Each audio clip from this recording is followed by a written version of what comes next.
Préparez-vous à entrer avec nous dans le plus grand ensemble monastique de style Renaissance conservé en France, l'abbaye royale de Fontevraud.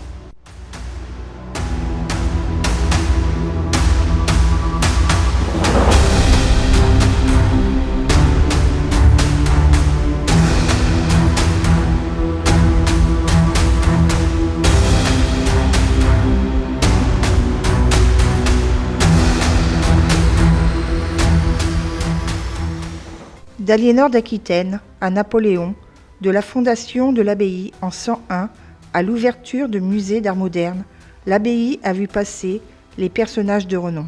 Sa richesse historique et patrimoniale l'a amené à rejoindre le patrimoine mondial de l'UNESCO. Fondée aux confins des provinces du Poitou, de l'Anjou et de la Touraine, l'abbaye royale de Fontevraud est la plus vaste cité monastique héritée du Moyen Âge. Elle doit en partie sa puissance aux Plantagenets et à ses liens étroits avec Aliénor d'Aquitaine.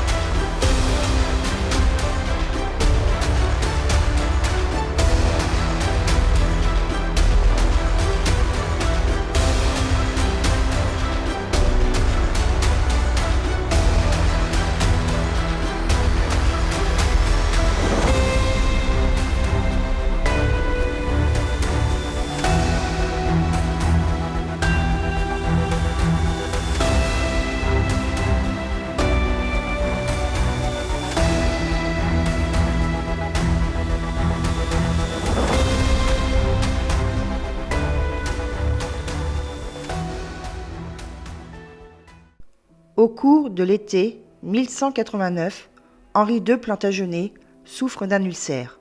Malgré son état, le roi doit préparer une campagne militaire contre le roi de France, Philippe Auguste, et son propre fils, Richard Cœur de Lion. Son état de santé empirant avec la chaleur, le souverain est contraint de rejoindre son château de Chinon. Il y prend alors le complot de son fils favori, Jean Santerre. Cette nouvelle porte un coup fatal à Henri II. Il ne retrouve ses esprits que le temps de se confesser et meurt le 6 juillet 1189 à Chinon. Face aux circonstances, Aliénor d'Aquitaine passe outre la volonté du défunt et décide de l'inhumer à Fontevraud. Pour la reine, l'abbaye de Fontevraud doit désormais devenir aux Plantagenets ce que la basilique Saint-Denis est aux Capétiens, une nécropole royale qui symbolise la puissance de la dynastie Plantagenet. Henri II Plantagenet sera le premier à être inhumé à l'abbaye royale de Fontevraud.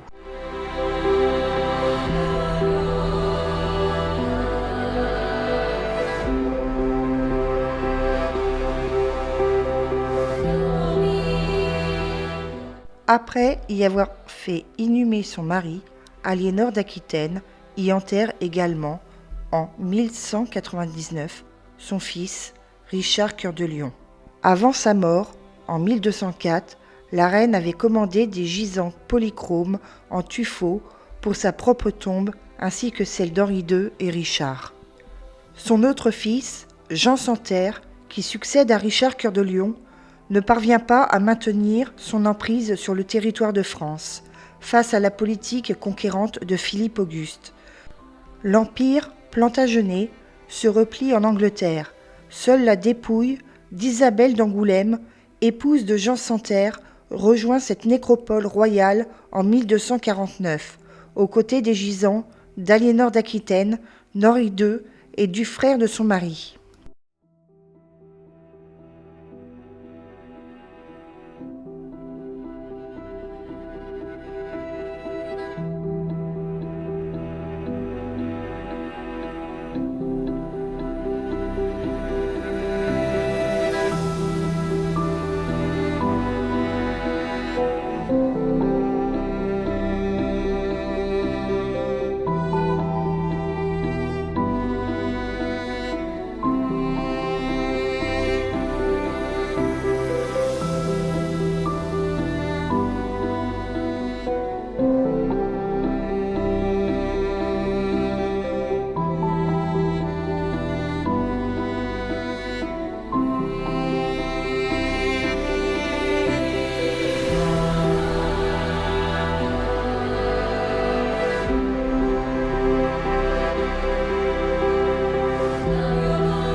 Au tout début, l'abbaye fut une fondation protégée par les comtes d'Anjou.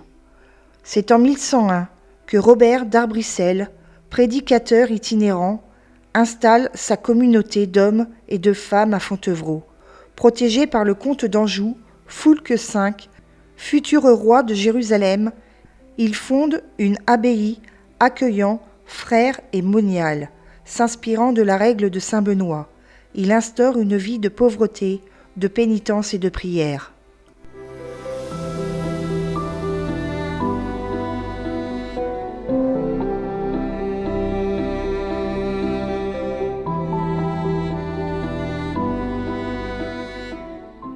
Fontevraud est devenu un ordre monastique à part entière. Il essaime rapidement de nombreux prieurés sur un vaste territoire allant de l'Angleterre à l'Espagne, au point de devenir l'abbaye mère de l'ordre fontevriste, ordre contemporain des cisterciens et des chartreux.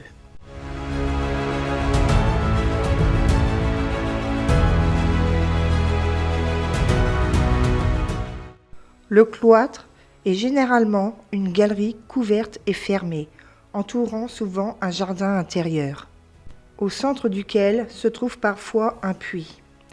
Il est ouvert sur le ciel et avec ses bancs de pierre, il constitue l'espace de rencontre entre les moines, les autres lieux étant soumis au silence.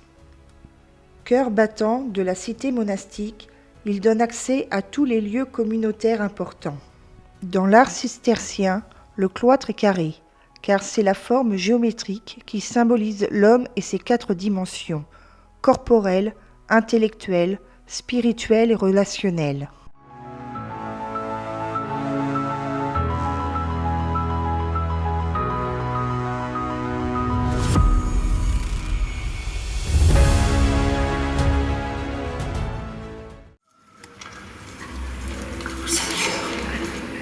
Le roi Richard IV de Lyon est mort. Pauvre aliénat, enterré à neuf.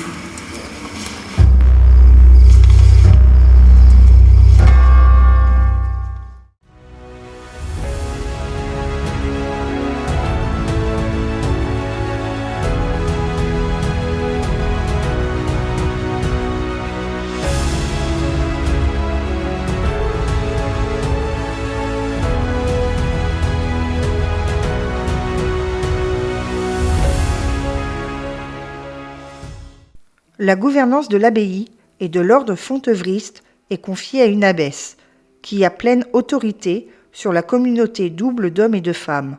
Durant près de 7 siècles, 36 abbesses issues de la haute noblesse et parfois de sang royal s'y succèdent.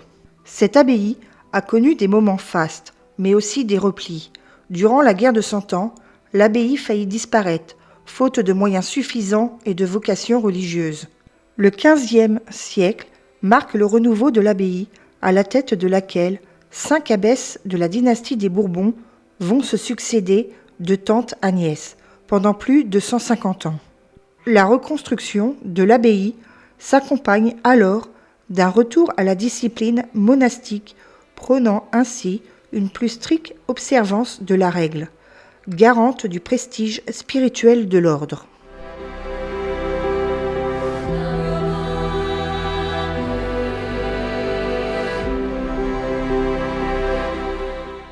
La salle capitulaire ou salle du chapitre est la pièce communautaire la plus importante de la vie monastique.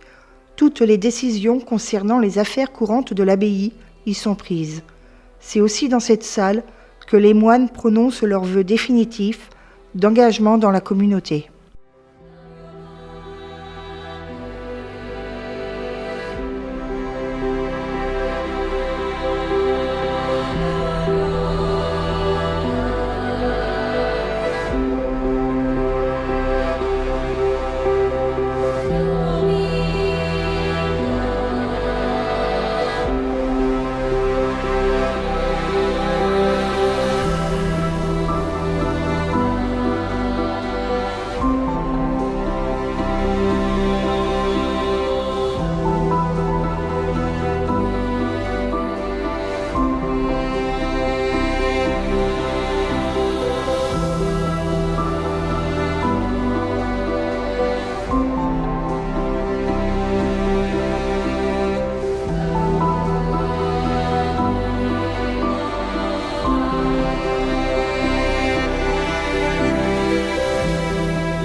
Aujourd'hui, lieu d'exposition sur l'histoire de l'abbaye, le chauffoir était à l'origine la seule salle chauffée du Grand Moutier. Selon la règle, les moniales y venaient plusieurs fois par jour, entre les offices, les heures de repas et de repos, pour travailler de leurs mains, écriture, broderie, couture. Durant le travail, une sœur faisait la lecture pour ses compagnes.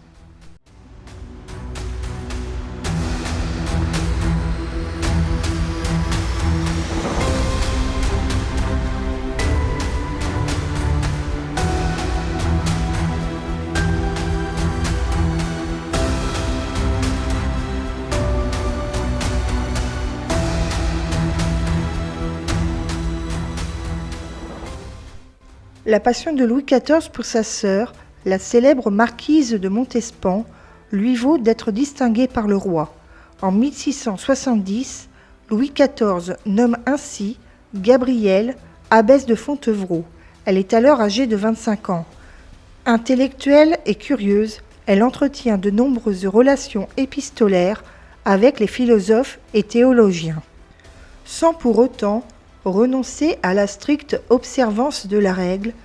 Un style de vie plus mondain marque sa gouvernance jusqu'à son décès le 15 août 1704.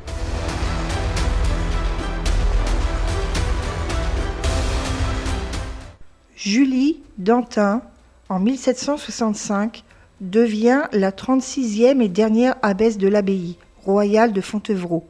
En 1792, pendant la Révolution, elle prend la fuite de l'abbaye royale, déguisée en paysanne.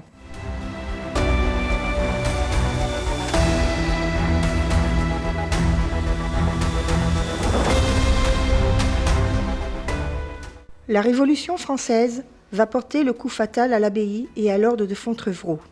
L'Assemblée nationale décrète la fin des privilèges.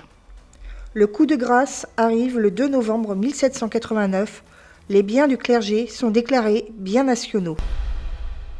Le 17 août 1792, la Convention décrète que les bâtiments encore occupés par des religieux doivent être évacués avant octobre.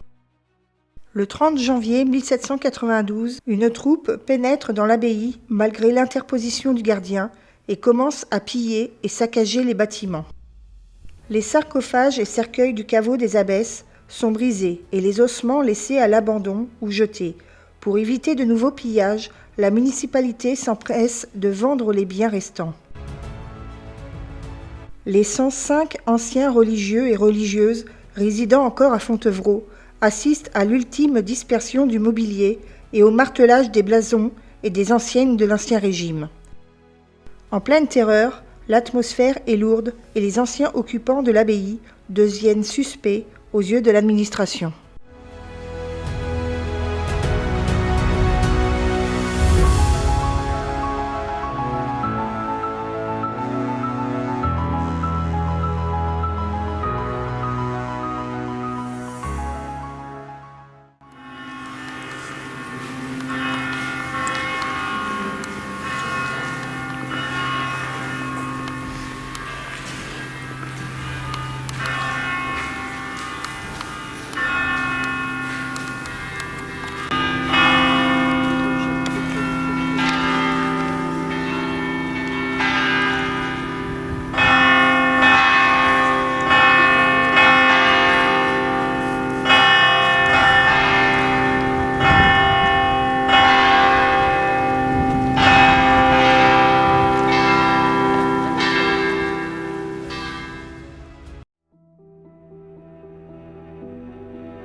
Lorsque Fontevraud était une abbaye, cet espace était une chambre géante et s'appelait le Grand Dortoir, où pouvaient dormir jusqu'à 100 moniales.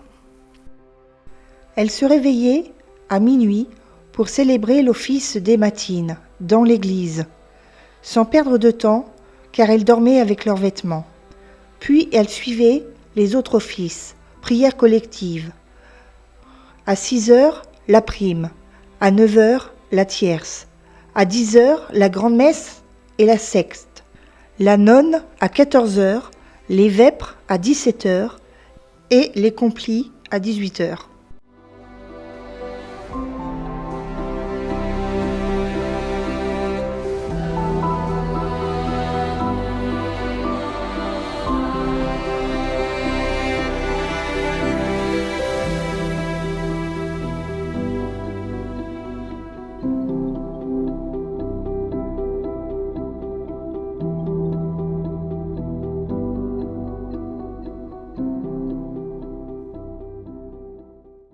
La vie quotidienne est aussi rythmée par les très nombreuses sonneries de cloches provenant des différentes implantations monastiques structurant l'abbaye royale. Le rôle joué par les cloches, muettes depuis la Révolution française, était tellement important que pour la première fois en 3 siècles, une cloche a été conçue par l'abbaye royale de Fontevraud afin d'inscrire dans le bronze un message pour les générations futures.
Suite à la Révolution, livrée au pillage les premières années, l'abbaye en tant que bien national est divisée en 19 flots en 1795. Cependant, hormis Saint-Jean-de-l'Abbaye qui est transformé en carrière de pierre, les bâtiments ne trouvent pas d'acheteurs. En 1804, Napoléon décide de les transformer en centrale pénitentiaire. Fontevraud suit ainsi le principe appliqué à Embrun dès 1803, puis au Mont-Saint-Michel et à Clairvaux. Suivent des années de travaux et 150 ans d'occupation carcérale qui marquent profondément l'histoire et l'architecture de Fontevraud.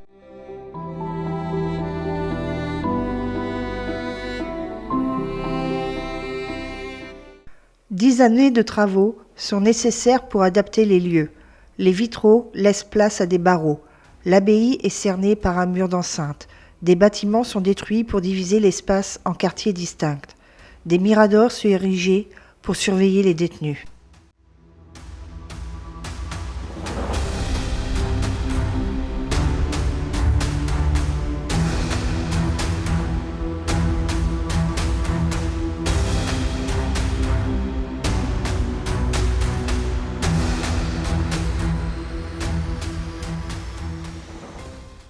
Des ateliers et des manufactures sont mis en place utilisant la manœuvre des détenus. Les populations locales trouvant ainsi un substitut à la communauté religieuse qui leur avait procuré jusque-là une certaine aisance économique. Ils fabriquent notamment des boutons en nacre, des gants, des filets, des couvertures pour l'armée et assuraient également la transformation du chanvre et du lin. Les plus obéissants sont de corvée dans les champs.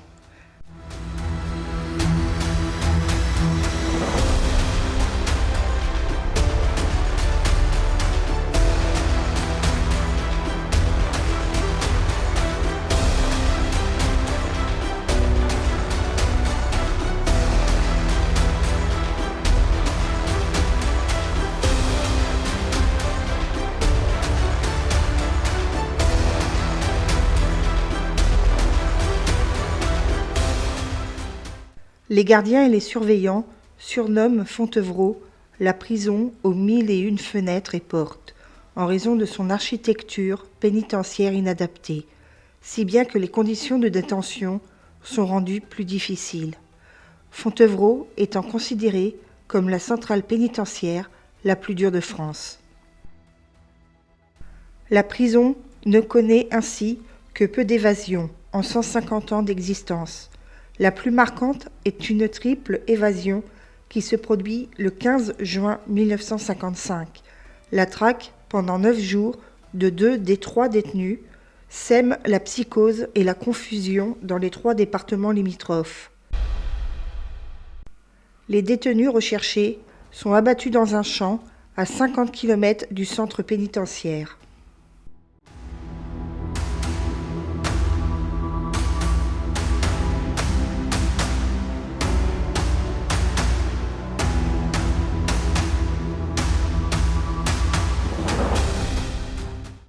Conçue pour accueillir 1000 détenus, la prison a reçu jusqu'à 2000 prisonniers dans les années 1930. À sa fermeture, la plupart des 600 détenus sont évacués, sauf une quarantaine, employés à l'entretien des espaces verts et à la démolition des installations pénitentiaires. Ils quittent définitivement la prison résiduelle, le quartier de la Madeleine, en 1985, date à laquelle les lieux sont rendus à la vie civile. Dès 1840, grâce à l'action de Prosper Mérimée, inspecteur général des monuments historiques, l'ancienne abbaye de Fontevraud figure sur la première liste nationale de classement des monuments historiques. D'autres protections suivront. De la fermeture en 1963 à la fin du XXe siècle, les chantiers de restauration presque ininterrompus lui ont donné l'aspect que le visiteur découvre désormais. En 1963, le photographe Pierre Jahan prend un cliché de la coupole polygonale de l'ancienne cuisine. Ce bâtiment a été construit entre 1160 et 1170 à l'angle sud-ouest du cloître, dans la continuation du réfectoire.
Chaque abside était utilisée comme foyer, mais on propose aussi comme hypothèse l'utilisation du bâtiment comme fumoir.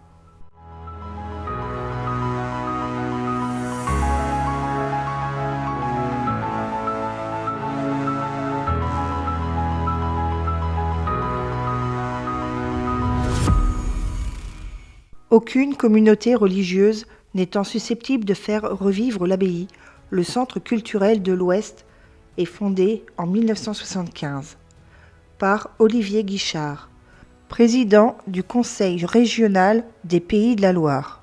Reconnu d'utilité publique, le but de cette association est la défense, le développement, l'animation et la promotion de l'abbaye de Fontevraud. Le site devient un lieu permanent de débats, d'expositions, de spectacles, de résidences d'artistes.